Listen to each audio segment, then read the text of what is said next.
If you have vinyl flooring in your home, you know that cuts and tears can ruin their appearance. I'm Danny Lipford with tips for today's homeowner. Stay tuned and we'll talk about a do-it-yourself repair right after this.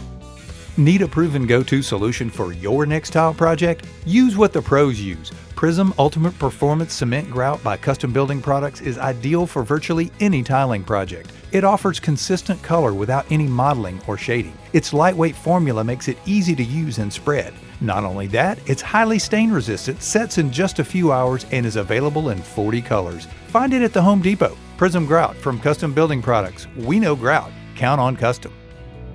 When vinyl flooring is damaged, the only way to repair it without completely replacing it is to patch it. For the best match, the patch should come from the same lot of material, so scraps left over from installation are always a big help. Find a repeating pattern in the print you can cut around to remove the damaged piece. Use a flat straight edge and keep your utility knife vertical while cutting. Then cut a repair piece from the scrap material so that it fits perfectly in the hole.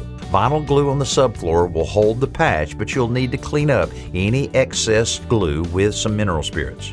Once the repair is dry, you'll want to apply a seam sealer, and if you've done it right, the patch will be all but invisible. I'm Danny Lipford with tips for today's homeowner.